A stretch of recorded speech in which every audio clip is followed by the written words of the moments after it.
이렇게 막대기 모양으로 된 게 이게 바코드고, 뭐 아주 복잡하게 이렇게 꼬불꼬불 해놓은 거 이걸 QR 코드라고 합니다. 공직선거법에는 이 바코드만 쓰지 QR 코드는 못 쓰게 돼 있어요. 왜? QR 코드는 너무 많은 정보가 들어가기 때문에 못 쓰게 돼 있어요. 어떤 정보가 들어가느냐? QR 코드에는 선관위 공문을 보고 제가 그대로 한 겁니다. QR 코드에는 첫째 이름, 주소, 전화번호, 주민등록번호 전부 다 6자리만이 아니라 12자리 전부 다. 그 다음에 병력, 학력, 재산, 그리고 전과, 범죄가 있느냐, 범죄가 어디 있느냐. 그 다음에 어느 투표소에서 투표하느냐. 그리고 뭐 의료보험 이런 것부터 해가지고 11개가 들어가요. 공개할 수 없는 11개를 500만 명을 수집하라 이렇게 됐어요. 그러니까 이렇게 들어가면은 저 바코드는 본 선거가 아니라 4월 10일과 4월 11일 미리 하는 사전 투표 때만 저 바코드가 나와요. 그래서 사전 투표가 뭔가 이상하다. 거기에는 왜 저런 바코드를 쓰라고 해놨는데 QR코드를 계속 쓸까? 그렇게 계속 민경호 의원도 공격을 하고 저희도 공격을 하고 이랬더니만은 중앙선관위에서 거기는 31자리의 숫자가 들어가 있다. 절대로 그런 전과나 재산 이런 거는 안 들어가 있다. 이렇게 하는데 우리가 이것을 한번 풀어봤어요. 하나를 풀어봤더니만은 그 밑에 좀 빨간 거로 쓰여져 있죠. 선거구명 그리고 선거명이라는 거는 바로 국회의원 선거다. 제일 앞에. 그 다음에는 선거구, 뭐 여기 같으면은 서울, 성북구 이 선거구가 나오고, 그 다음에 선관위, 서울 성북구 선거관리위원회. 그 다음에는 투표용지를 몇 번째 그 사전투표용지를 발급했는가. 2장이죠. 하나는 지역구 국회의원, 하나는 기독자유통일당 19번 비례대표. 이렇게 2개입니다. 이렇게 바코드를 쓰는 이유가 뭔지를 밝혀라. 우리가 주장하는 겁니다. 반드시 밝혀라. 그런데 왜 바코드를 썼는지 밝히라고 해도 자기들이 답변하기로는 31자리밖에 안 된다. 이 선관위 직원이 나와가지고 CBS에서 인터뷰하는 거 보면은 31자리다 했는데 우리가 52자리, 31자리가 아니라 숫자 21개를 더 발견했습니다. 그것이 바로 뒤에 여기 보시면요. 요 위에 빨간 거로 나오죠.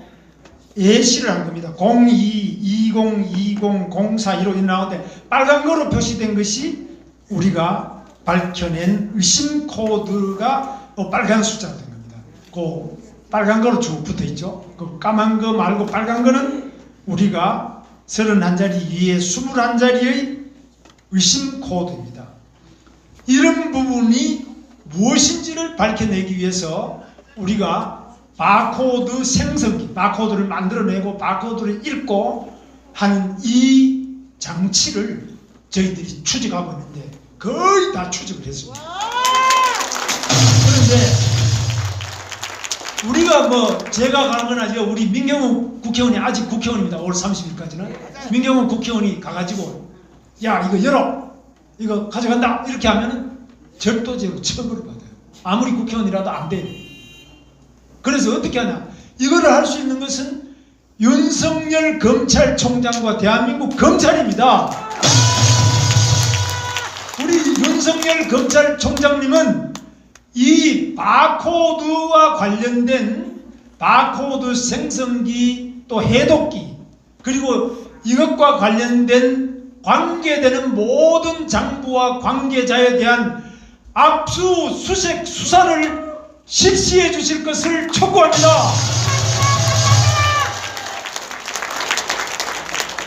이렇게 하지 않는다면 우리로서는 할 수 있는 게 뭐냐? 바로 국회의원들이 중앙선거관리위원과 선관위원들을 국회로 부르면 와야 돼요. 출석의 의무가 있습니다.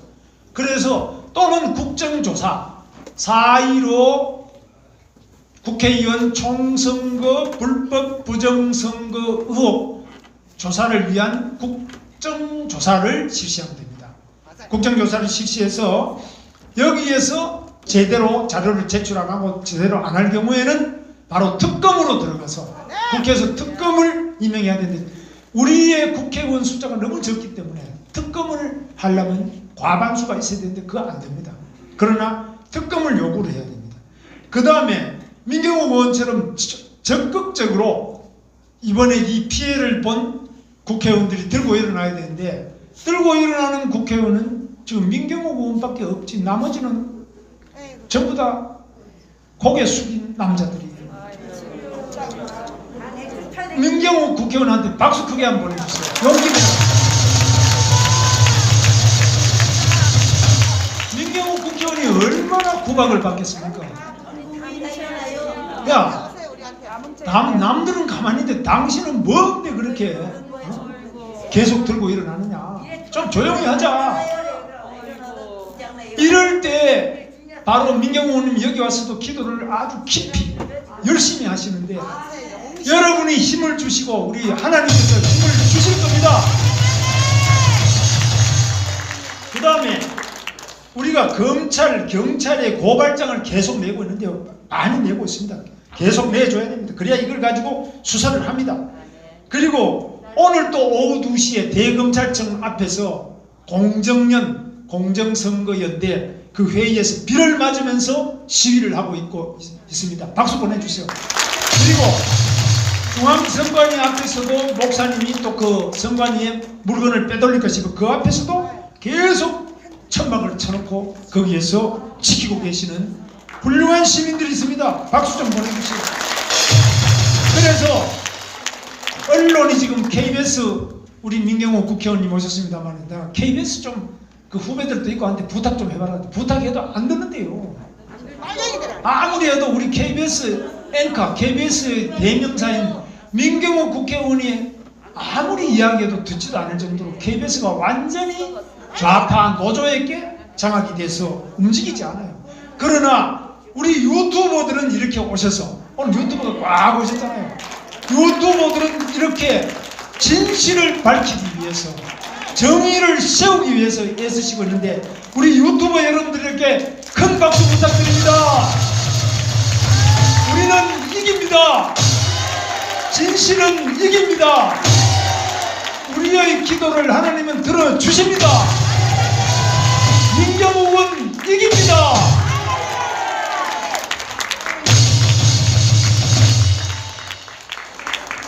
자, 지금 아마 그 핵심을 아직도 이제 간파 못하신 분이 있을 텐데 제가 부연성을 잠깐 드리겠습니다.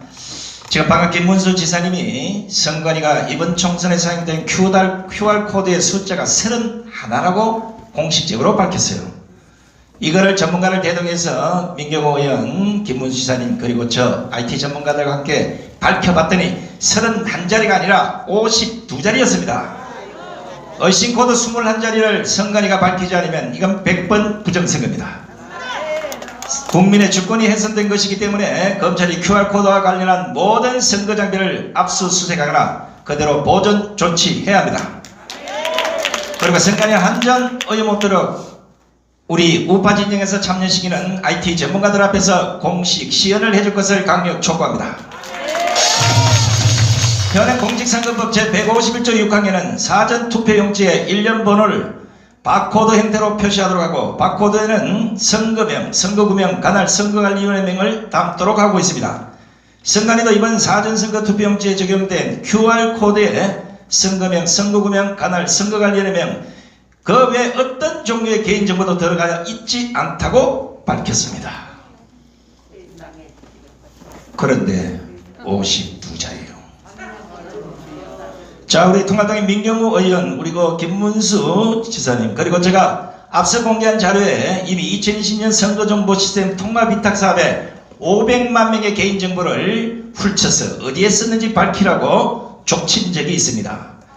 그랬더니 선관위가 얼마나 바빴으면 거기에는 선거명과 선거구명과 관할위원회명과 1년번호 등 총 31자리라고 밝히게 됩니다. 흔히 말로 낚싯밥을 던졌는데 그걸 물어버린 거예요. 그래서 31자리가 아닌 52자리라는 걸 딱 오늘 깐 거예요. 지금 선관위 지금 난리 났어요. 선관위가 밝힌 사전투표용지에 QR코드를 스캔을 하면 31자리가 나옵니다. 자, 이거 저거 잠깐 좀 발표봐요. 아니, 방금 했던 거. 이건 지금 현재 이번 4.15 총선에서 사용됐던 투표용지입니다. 그리고 요 밑에 하얀 거는 이 봉투로 해서 직접 송달한, 지금 현재 우리만 알고 있습니다. 이걸 왜냐하면 숫자대로 까버리면 선관위가 찾아보고 어디서 유출됐는지 알까봐 숫자도 다 속여서 지금 이거 52자리를 안 밝히면 선관위원장은 물론이고 바로 선거 무효가 됩니다.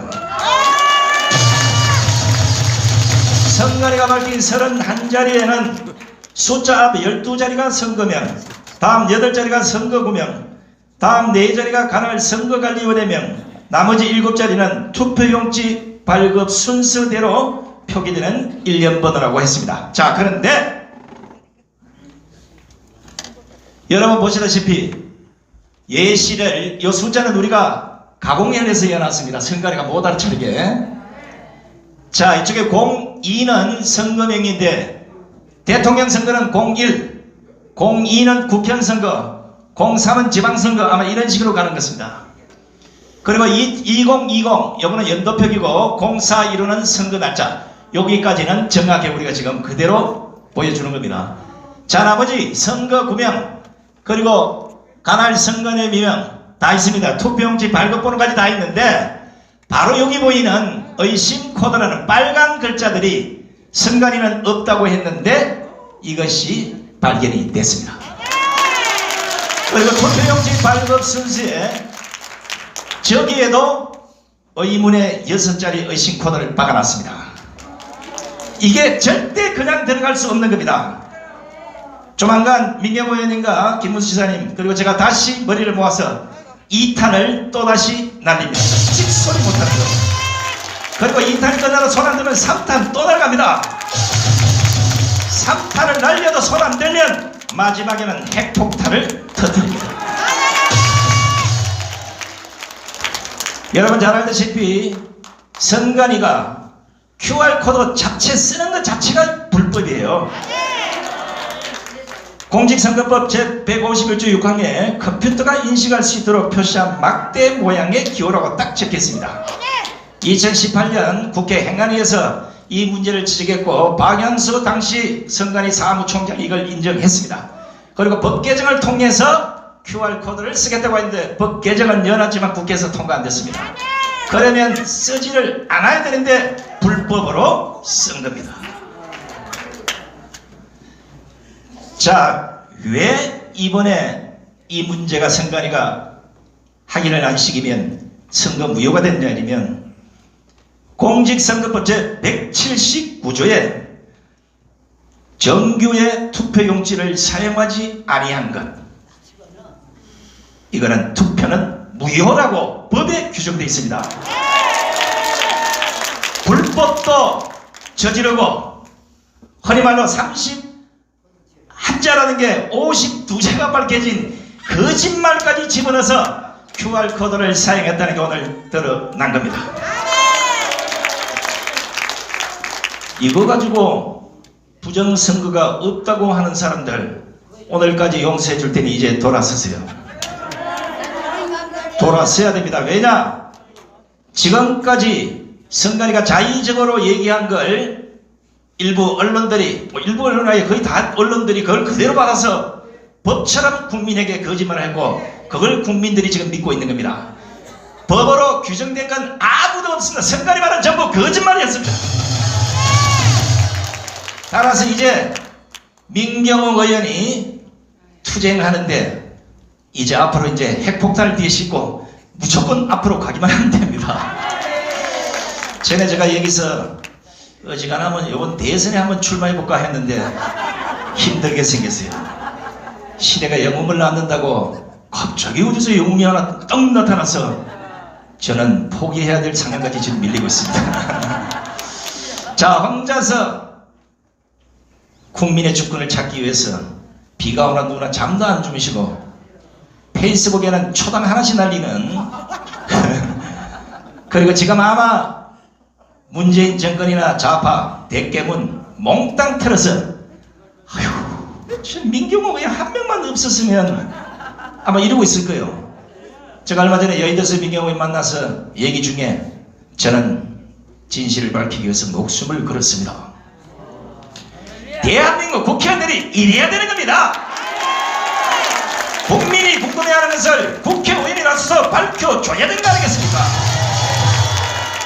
자, 이제 어떤 각오로 문재인 정권의 끝장판을 보여주실지 우리 미래통합당의 민경호 의원을 모시겠습니다.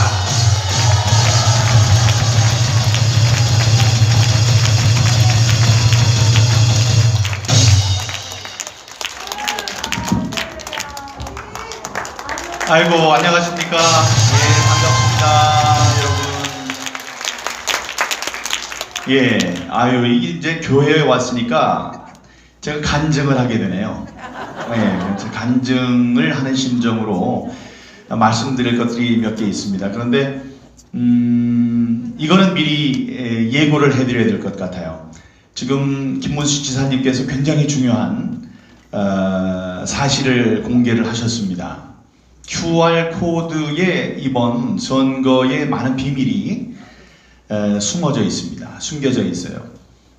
근데 그 QR코드는 31글자만 있다라고 선관위 직원이 얘기를 했습니다. 어제 제가 예고도 없이 중앙선관위를 들어갔어요. 그랬더니 막으려고 해요. 그래서 비서관이 왔다 갔다 하는데 뭐 누굴 만날 거냐 왔다 갔다 하길래 문을 내리고 그랬습니다. 국회의원이 지금 공무원을 만나보려고 왔는데 누가 막느냐고 지금 있는 목소리 한 10배로 크게 소리를 질렀어요. 깜짝 놀라가지고 문을 열어주더라고요. 그래서 올라가서 이야기를 했는데 거기서도 분명히 얘기를 했습니다. QR코드는 모두 13자리의 숫자 이외에 다른 정보는 들어가 있지 않습니다. 그렇게 얘기를 했습니다. 아까 말씀하신 것처럼 31자가 아니고 52개의 숫자가 있죠. 52개를 조합하면 어떤 정보를 꺼집어내려고 했는지를 알 수가 있습니다. 이거는 굉장한 큰 발견입니다. 저는 내일 모레 국회의원회관에서 내일 모레 오후 2시, 월요일 오후 2시 국회의원회관 대회의실에서 이 세상을 완전히 뒤집어 놓을 증거를 폭로하겠습니다. 여러분들이 그 시간에 저의 말에 귀를 기울이시고 이건 정말 있을 수 없는 일이다. 이거는 이 부정선거에 움직일 수 없는 증거다. 이런 확신이 서시면 전 광화문으로 달려나가야 된다고 생각합니다. 검찰이 아직 확신을 갖고 있지 못합니다. 다음에 다른 국회의원들도 제가 계속 얘기를 하는 거예요. 너는 표를 도둑 맞았다. 그러니까 일어서라. 같이 동참하라. 이렇게 이야기를 해도 이해를 잘 못해요. 이게 나한테는 그런 현상이 안 나왔고 나는 너무 많이 졌고 뭐 사전 투표가 아니고 나는 본 투표에서도 이기질 못했고 뭐 이런 얘기를 해요. 내일은 그거를 보면 달라질 겁니다. 예, 그런 말씀을 하나 드리고요. 제가 이번 선거에서 선거 과정에서 굉장히 힘든 일을 겪은 건 아시죠? 예, 제일 처음에 컷오프 됐습니다. 저는 4년 동안 정말 우리 지역을 위해서 열심히 일했고 당을 위해서도 열심히 일했어요. 제가 당직을 29개를 맡았었어요. 4년 동안 29개를 맡았으니 그 누구보다도 열심히 했고 예결특위, 예산결산 특위도 2년을 연거푸했어요. 그거는 딱 300명 중에 50명만 하는 건데 그걸 연거푸 2번 하고, 다음에 국정감사를 제일 잘한 국회의원들 몇 명을 뽑아가지고 국정감사 우수위원이라는 상을 줍니다. 그거는 뭐 일부 소수에게만 주는 거죠. 그걸 무려 4년 연속 받았어요. 그러니 그리고 지난번 패스트 트랙 있죠? 패스트 트랙 할 때 열심히 싸운 사람들 108명의 국회의원 가운데 14명이 고소를 당했습니다. 물론 제가 거기에 끼어 있는데 저는 무려 5가지 죄목에 걸려 있어요. 그러니까 너무 열심히 싸웠다는 거죠. 그래서 선공 후사, 선당 후사의 마음가짐으로 열심히 일해왔는데 컷오프를 시키더라고요. 그때 저는 생각했습니다. 이건 무언가 잘못됐다. 그러니까 이거는 고칠 수 있다. 이해를 시키면 뭔가 잘못된 것을 사람들한테 이해시키면 컷오프 됐지만 다시 공천을 받을 수 있을 것이다 라고 생각을 했어요. 그리고 마음을 아주 편안하게 가졌습니다. 그리고 새벽 기도를 다니기 시작했어요. 새벽 기도에서 어떤 걸 느꼈냐 하면은 이게 제가 하는 게 아니구나. 이게 어떤 하나님의 역사하심이 있다. 그런 걸 알게 됐기 때문에 그 다음에 마음이 편했습니다. 그냥 공천 다시 될 걸 믿었어요.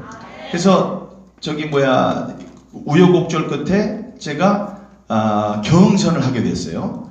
경선에서 제가 이겼습니다. 이겨서 공천을 받았어요. 그런데 갑자기 공천이 취소됐다고 그래요. 그래서 또 낙담을 했습니다. 하지만 그때도 약간 귀찮고 그러긴 했지만 이거 뭐 내가 하는 게 아닌데 이거는 될 것이다 라는 확신이 있었습니다. 그래서 다시 뒤집었습니다. 2번을 죽었다가 살아났죠. 그때 그 이후에 이런 깨달음이 오더라고요. 이번 선거가 굉장히 어려울 것인 모양이다.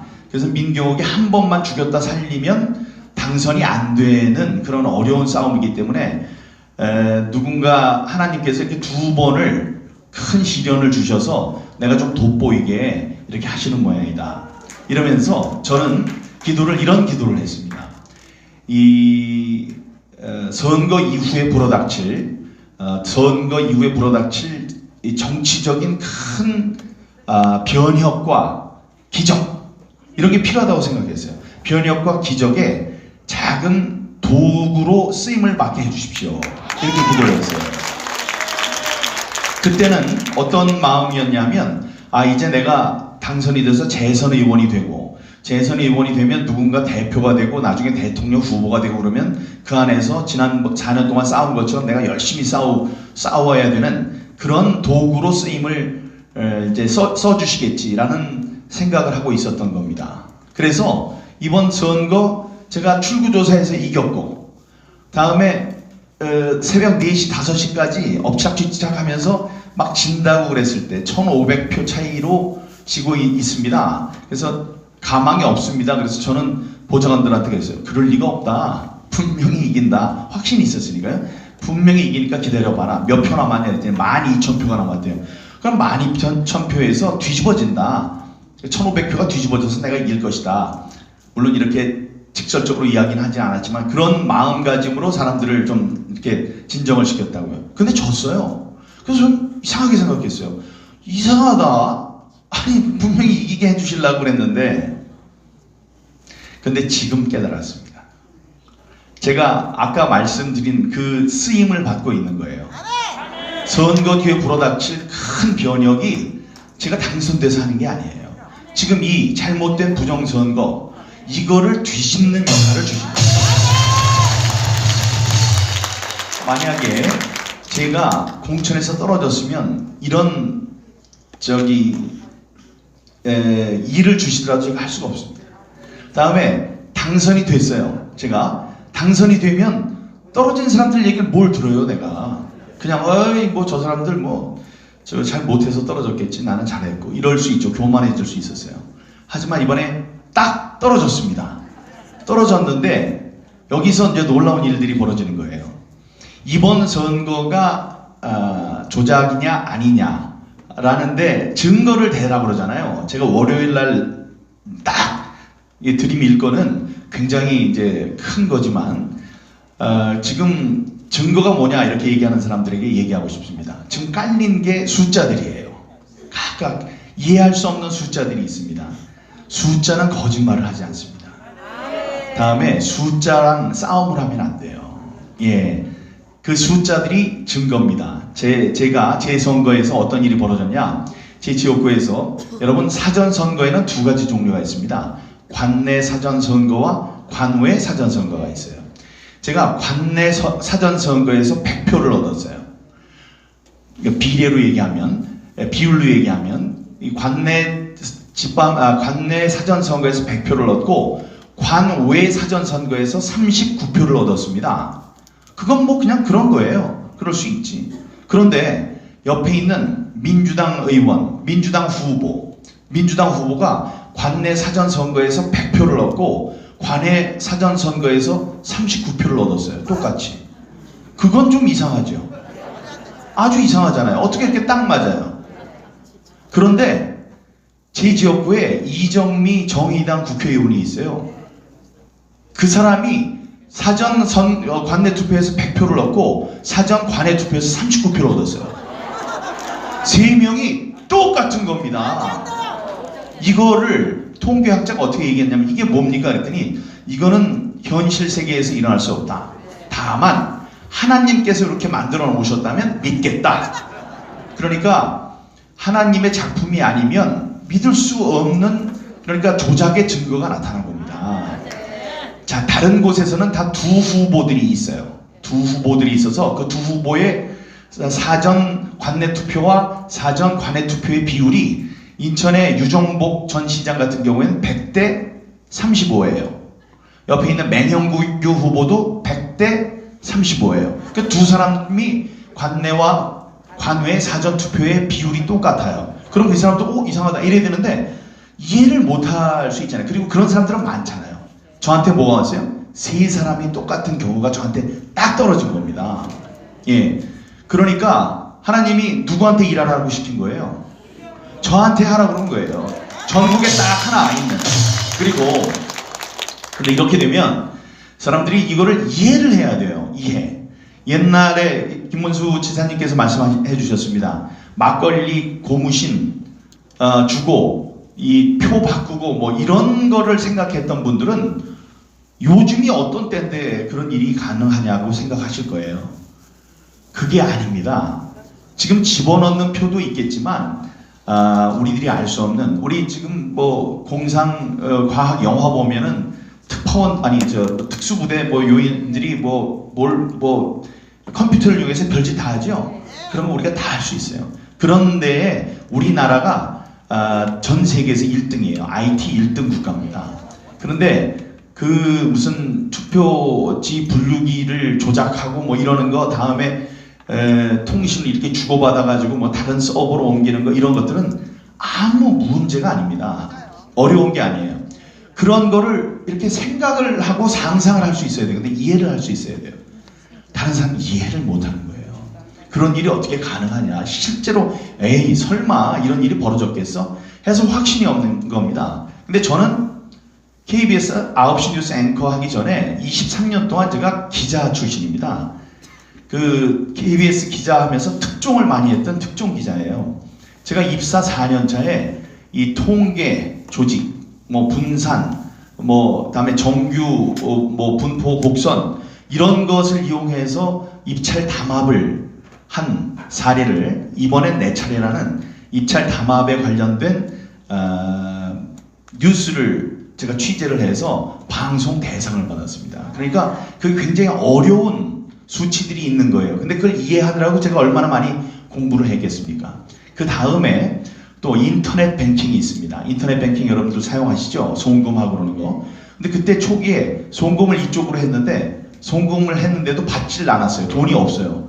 이쪽에 나간 거는 있고 중국 해커들이 다 빼간 거예요. 그런 사실이 있다고 그래서 그게 그렇게 일어났대요. 그래서 그런 일이 있을 수 없다 그랬더니 정말이래요. 정말이냐? 그럼 내 눈으로 보여주면 이렇게 보내는데 이쪽으로 가는 거를 시연해주면 내가 믿겠다. 정말로 이쪽으로 보내는데 이쪽으로 가더라고요. 그걸 보고 야, 이 해커라는 사람들이 무서운 사람이구나.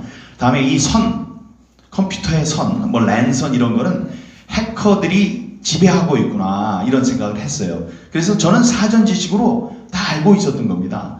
그래서 이 세 개의 숫자 100과 39라는 세 개의 숫자가 제 지역구에 떨어졌고 다음에 그런 일이 이렇게 해서 일어난 거다라는 것을 이해할 수가 있게 됐어요. 그래서 제가 이렇게 나선 겁니다. 나서지 못하는 게 박수 치시면 크게 치시고요. 이게 그분들 너무 나무랄 필요도 없습니다. 그리고 다 주어진 달란트가 있고 시키시는 일이 있으니까. 근데 이번 일은 제가 해야 되는 일이라고 생각을 하고 있어요. 네. 자, 그래서 이번 선거가 왜 조작된 선거냐, 왜 선거 부정이냐, 부정선거냐를 상황적 증거들을 제가 말씀해 드리겠습니다. 제가 페이스북에도 올렸지만 알려드릴게요. 일단은 39그거는 이해를 하셨죠? 네. 어떻게 그 비율이 3명이 다 똑같이 나옵니까? 그런 건 있을 수 없고, 그런 확률은 1000개의 동전을 공중으로 던져서 모두 앞면이 나올 확률과 똑같대요. 근데 그렇게 하려면 한 100년 하면 되느냐, 이게 아니고 이 우주가 생긴 날부터 지금 계속 던져도 안 된다는 거예요. 그게 박영하 우리 26살 때 교수가 된 천재입니다. 천재 교수가 양재만의 물리 통계학을 공부하시는 그분이 얘기하신 겁니다. 그게 이제 하나 있고요. 두 번째는 인천에 우리 당 사람들이 전부 다 얻은 사전 투표의 양과 사전 투표의 수와 저쪽 민주당 사람들이 얻은 것을 비교를 해봤어요. 전체 득표를 둘을 합쳐가지고 누가 얼마를 받았나. 사실은 양당이니까요. 그렇게 해봤더니 우리가 36%를 얻었고 저 사람들 전부 다 합친 게 63%예요. 그럼 그럴 수 있죠. 그런데 서울에서 그 똑같은 걸 해봤어요. 그랬더니 서울도 우리가 36%, 그 사람들이 63%. 경기도도 해봤어요. 그랬더니 경기도도 36, 63. 이거는 만들지 않으면 있을 수 없는 일입니다. 예. 그러니까 이제 이해가 되시죠? 이게 잘못된 거다. 이런 게 있죠? 예. 그런 게 있고요. 또 하나 말씀드릴게요. 우리가 정치인들은 선거가 될 때 가장 열심히 기다리는 방송이 있습니다. 뭐냐면 6시가 땡 돼요. 그러면 개표가 시작됩니다. 투표가 딱 끝나요. 그럼 그때 뭐가 딱 방송이 되냐 하면은 출구조사 결과가 발표됩니다. 출구조사 결과가 발표되면 이렇게 다들 모여 있고요. 여기에 사람들 전부 다 앉아 있어요. 그럼 텔레비전을 쫙 켜놔요.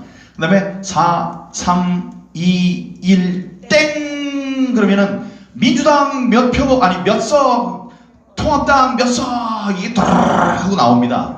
그럼 이긴 쪽에서는 어떻게 해요? 와! 진 쪽에서는 이러고서 가고 이래요. 그런데 이번에 한번 찾아보세요. 이번에 170석까지 나온다고, 민주당이 170석까지 나온다고 땅 하고 나왔어요. 그럼 민주당 사람들이 와 이래 될 거 아닙니까?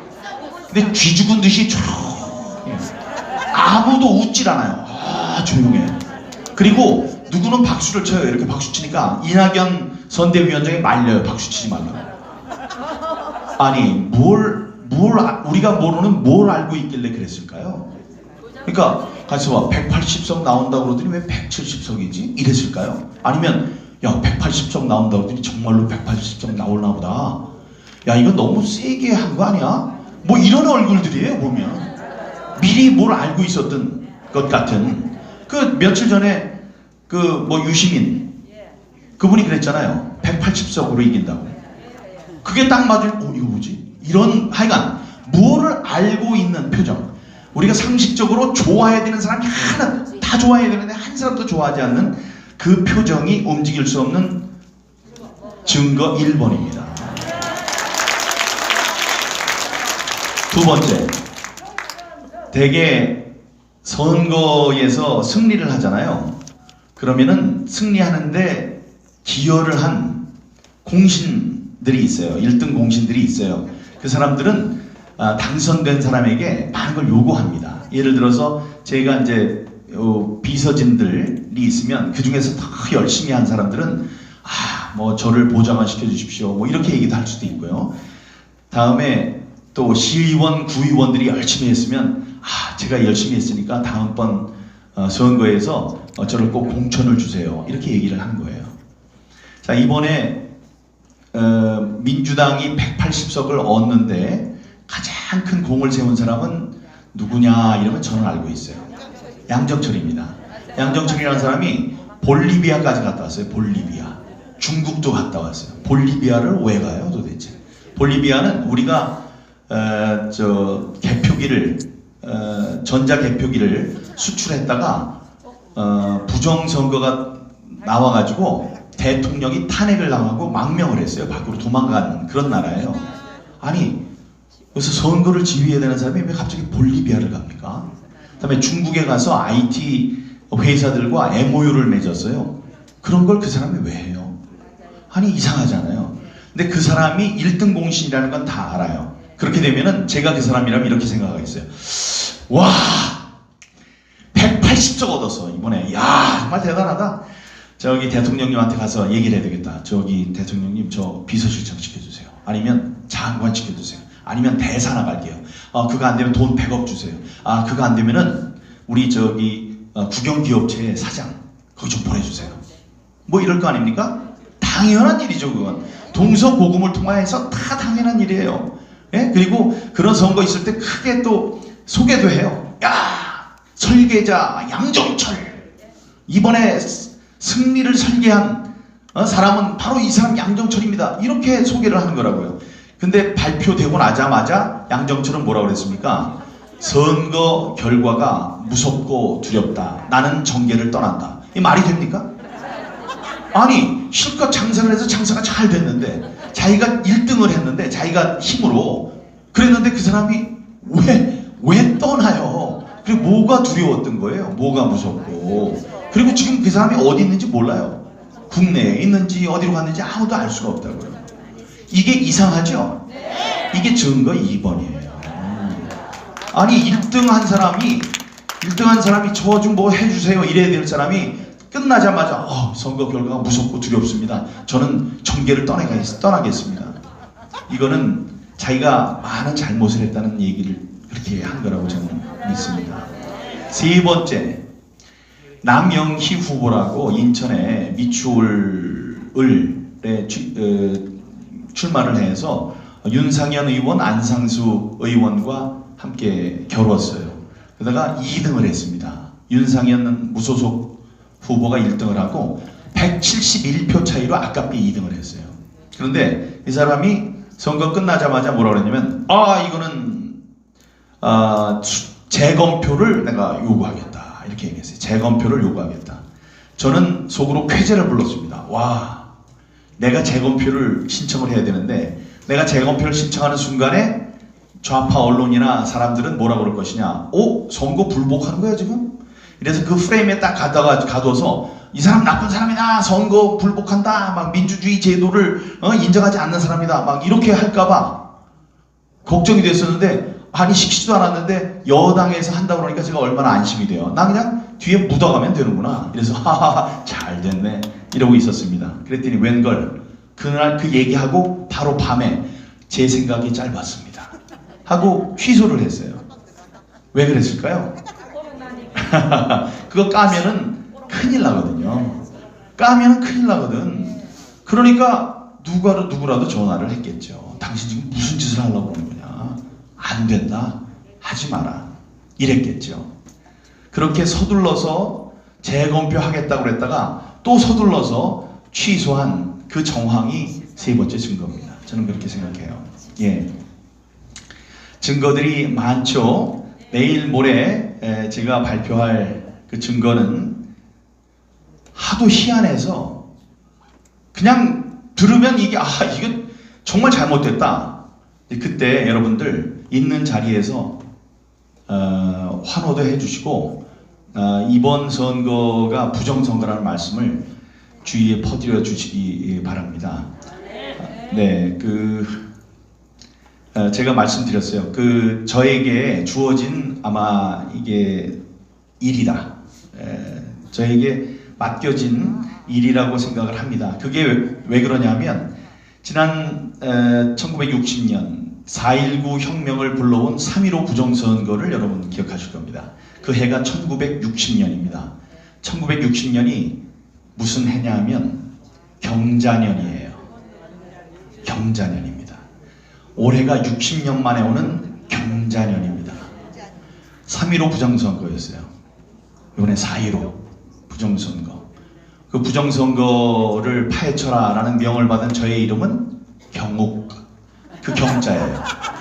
예, 경자에 빛날 옥자니까 예, 경자년에 무슨 일을 좀 밝혀봐라. 예, 그래서 예, 그 경자년에 이 일을 하라고 이렇게